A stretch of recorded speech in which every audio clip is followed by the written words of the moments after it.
Volám sa Magdaléna a som zo Slovenska a bývam v Šuranoch, nedaleko od Bratislavy. Pracujem v jednej továrni pri páse, kde vyrábame komponenty pre väčšiu firmu, čiže sme dodávateľská firma. Po škole, po skončení školy, som sa zamestnala v sociálnej poisťovni ako administratívny pracovník, pretože som ostala tehotná a po materskej dovolenke som sa už nemohla vrátiť, pretože miesto sa zrušilo. Ja si myslím, že najdôležitejšie alebo najťažšie je nájsť si prácu.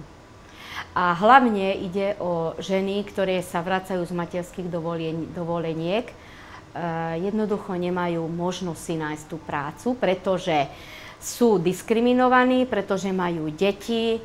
U nás na Slovensku platy sú veľmi nízke, v továrni obzvlášť, a preto ľudia sú nútení pracovať aj za takú malú mzdu, pretože práca nie je. Áno, môj syn robí v Rakúsku, pretože po absolvovaní školy nenašiel si vhodnú prácu ako elektrotechnik, pretože veľa mladých ľudí sú nútení odísť preč do zahraničia, zo Slovenska. Myslím si, že všetci ľudia v Európe by mali byť ocenení rovnako za svoju prácu a preto by mali bojovať.